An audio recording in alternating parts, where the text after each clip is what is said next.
All right, let's get right into it. What if I told you the biggest financial problem most of us face isn't how much we make, but just how tired we are? You know the feeling. You're busy, things slip your mind, and you keep telling yourself you'll save or invest next month. Well, what if you could just bypass all of that? In this explainer, we're going to build a system that does the hard work for you. And this quote right here, it absolutely nails it. It's not that we don't want to be smart with our money. Of course we do. It's that life is just relentless. Being busy, being a little forgetful, that's just being human. But financially, those little things can cost us big time, with missed savings and those dreaded late fees. So that brings us to the big question, right?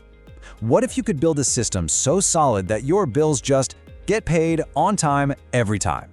That your savings account grows automatically, without even thinking about it. And your investments are quietly building wealth for you in the background. All of it on autopilot. And that's where we get to the core idea here. It's all about choosing a system over willpower. I mean, think about it.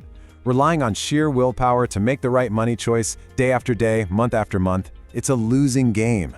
A good system, though, it's reliable, it's consistent, and it works even when you're completely exhausted.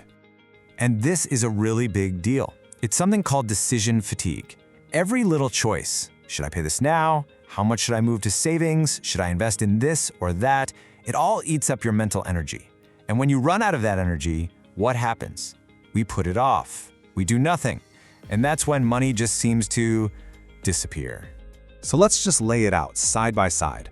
On one hand, you have the willpower approach. It's all manual transfers, it's stressful, it leads to that decision fatigue we just talked about, and the results, they're all over the place. But on the other side, you have a system. It's automatic. It's pretty much effortless once it's set up, and it's built for steady, consistent growth. When you see it like that, the choice is kind of obvious, isn't it? Look, this isn't just some feel-good theory. The data, it's crystal clear.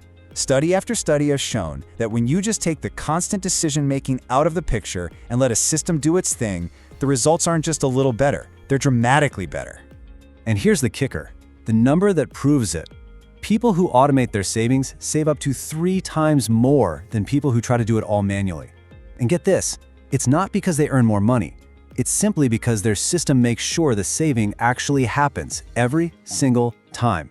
That's a huge difference. Okay, so you're probably thinking, great, but how do I actually do this? Well, let's get down to it. We're going to build what I call the 4-step money machine.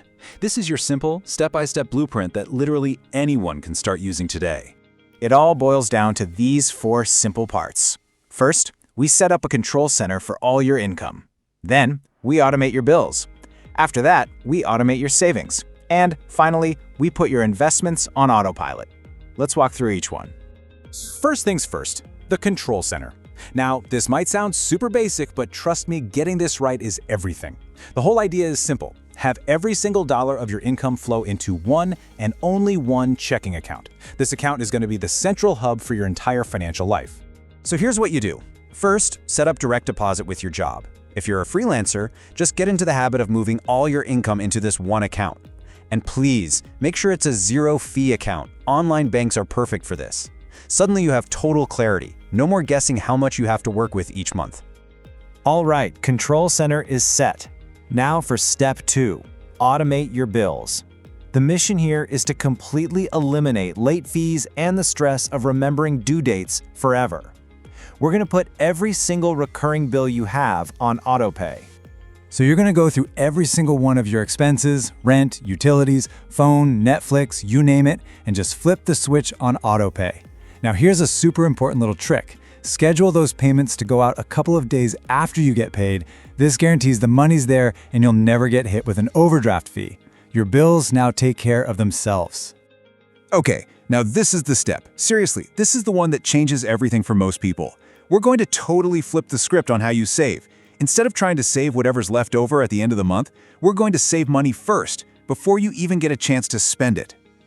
Here's the magic trick. The instant your paycheck lands in your control center, you have an automatic transfer schedule to whisk a piece of it away to your savings account. And here's a pro tip. Put that savings account at a totally separate bank. That little bit of extra effort to get to it makes you way less likely to raid it for impulse buys.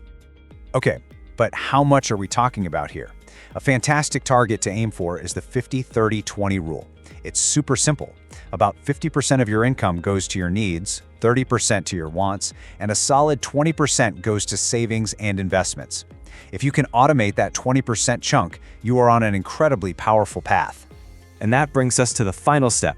This is where we build real long-term wealth. I know automating investments can sound intimidating, but I promise you, it's actually the easiest part of this whole system. First, if your job has a 401k with a match, you have to contribute enough to get that free money. It's literally 100% return on your investment. Then, just set up a simple recurring monthly investment into a low-cost index fund. You don't need to be a stock-picking genius. Just let your money flow in consistently and let the awesome power of compound interest do all the heavy lifting for you. All right, so now you have the blueprint for your money machine. But before you run off and build it, we need to talk about the final details. A few handy tools, and more importantly, the common traps that can completely derail you if you're not careful. Yeah, there are a ton of great apps out there. Tools like YNAB are fantastic for tracking your spending, and apps like Acorns are an easy way to dip your toes into investing. But you know what? Don't get hung up on the tools. The most important thing is just to get started. A simple system that you actually use is a million times better than a perfect one you never set up. Now listen up, because these are the 3 big mistakes you absolutely want to avoid. Number 1, don't start automating until you know where your money is actually going. Otherwise, you'll get hit with overdraft fees. 2, this is set it and refine it, not set it and forget it. You've got to check in once a month. And finally, number 3, don't automate so much money that you leave yourself with nothing to live on. That's a recipe for failure. And here is the absolute best way to avoid that last mistake. Always, always, always keep a little cushion in your main checking account. A buffer of at least 1 month's worth of expenses gives you so much peace of mind, and it prevents the whole system from falling apart the second an unexpected bill pops up. So, where do you start? Let's bring this all home. Building wealth isn't about some secret trick or getting lucky. It really is just about having a consistent system that nudges your money in the right direction, over and over again. And the best part?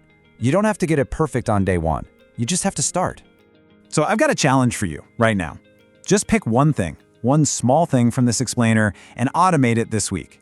Maybe it's a tiny $10 transfer to savings every Friday. Or maybe it's just turning on autopay for your phone bill. Start small, build that habit, and let the machine start doing the work for you. So the only question left is, what's your first step going to be?